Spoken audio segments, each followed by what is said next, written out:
저 국제정치학인데요. 쉽다면 쉽고 어렵다면 어렵고 재미있다면 재밌고 재미없다면 재미없는데요. 일단 신문 기사 관련 기사들을 많이 본 분이라면 재미있을 거고 이제 세상 돌아가는 이제 기사에 관심 없는 분이라면 재미있을 수가 없겠죠. 일단 과목이 어렵다 쉽다가 문제가 아니라 일단 재밌다 하면 점수가 올라간다고 생각하시면 돼요. 그러면 일단 여러 가지 이야기를 할까 하다가 오리엔테이션 할까 하다가 일단 건생략 하고요. 일단 국정차학에 어떤 내용 담고 있는지 이론 부분이 있겠고 적용이 있겠죠. 그러면 일단 기초 개념 비전공자 관점에서 접근할게요. 기초 개념이 있어요.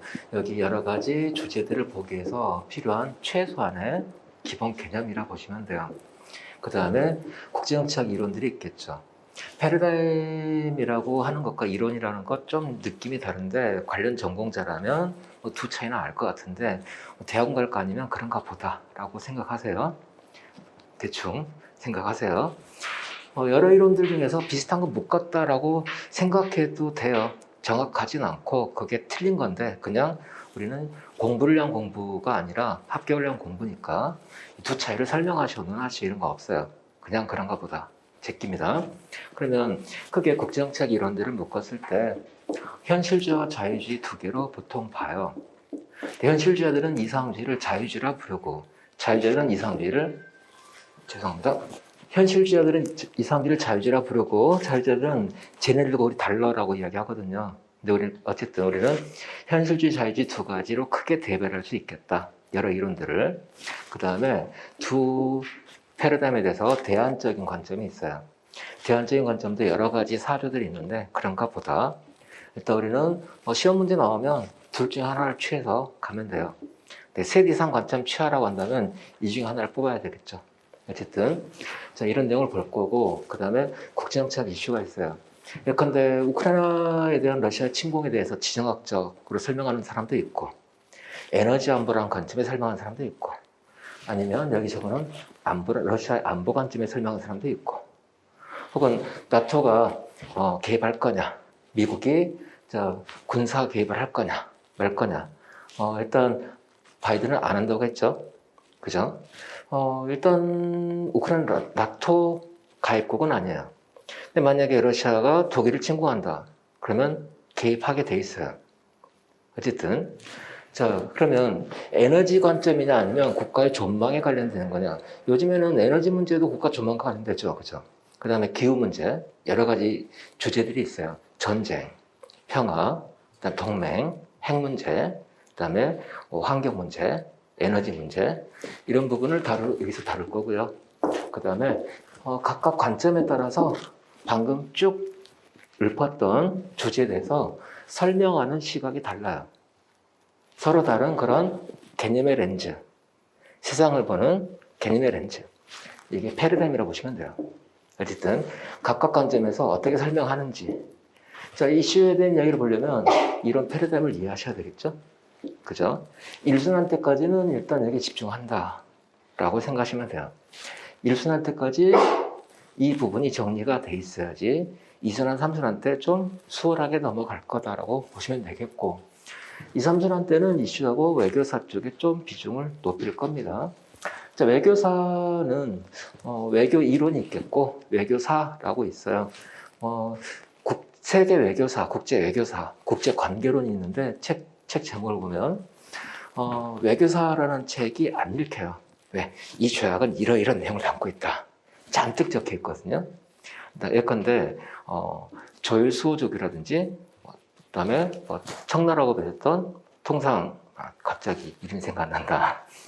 어쨌든 자 그런 조약 내용들을 막 잔뜩 적어놨어요. 당연히 안 읽히겠죠. 전쟁사로 간다면 남자분들이라면 재미있을 수 있는데 전쟁사하고도 또 틀려요. 또 틀려요.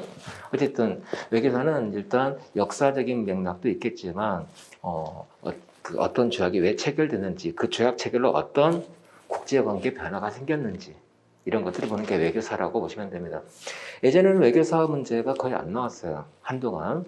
그러다가 2014년, 16년 넘어가면서 외교사 문제가 일단 한 문제쯤 나오더라. 여기는 이론하고 엮였을 땐 큰 문제로 나오더라. 외교사 단독 나올 땐 작은 문제로 나오더라. 여러분이 제일 싫어하는 파트가 바로 외교사라고 보시면 돼요. 어렵다가 아니라 어쨌든 싫어. 어쨌든 싫어라는 거고요. 그 다음에 싫고 또 어려운 부분이 국제, 정치, 경제학 파트가 있어요. 그 부분을 여기서 다룰까 하다가 스트레스 받으니까 이리 뺐어요. 그러니까 제 책 편제는 비전공자 관점에서 좀 스트레스 덜 받는 그런 맥락에서 편제를 잡았다라고 보시면 됩니다. 그 다음에 여기서 봤던 내용들을 종합해가지고 동아시아 질서, 전망이 필요하겠죠? 그 다음에 이게 한국의 안보와 국익에 어떤 영향을 미칠 거냐. 그러면 당신이 대통령이라면, 외교부 장관이라면 어떡할 거냐. 이렇게 해서 국제정책을 이런 맥락에서 본다고 생각하시면 돼요. 다만 제가 처음 국제정책 강의 시작할 때 정말 골 때렸던 게 뭐냐면 전쟁도 불사한다. 미친 겁니다. 그죠? 전쟁도 불사한다. 지는 안 죽겠지. 그 다음에 자, 한미동맹이 우선일까요? 대한민국 국익이 우선일까요? 한미동맹이 우선이래. 미친 거지. 미국 가서 살든지. 자, 이게 중요할 수 있는 게 뭐냐면, 자, 채점자가 생각할 때 어떤 관점에 채점할까? 네가 대한민국 공무원 맞아? 미국의 국익에 봉사하는 건지, 대한민국 국익에 봉사하는 건지, 이걸 먼저 생각하시라는 거죠. 그죠? 그래서 가장 먼저 왜 국제정책을 바라보는가? 라고 했을 때 질문 이러세요. 내가 대통령이라면, 외교부 장관이라면 이 문제 어떡할 거냐? 이 시각에서 접근한다. 대학에서 이론적으로 접근한 분들 꽤 많습니다. 학자들은. 근데 합격하고 국립외교원 딱 들어가자마자 좀 존경받는 국립외교원 교수들이라 한다면 대한민국 외교관으로서 이완용 같은 될 거냐? 이게 은근히 깔려 있어요. 어떤 의미인지 알겠죠? 이론이 우선하는 게 아니에요. 대한민국의 국익과 안보, 이게 중요하다는 거죠.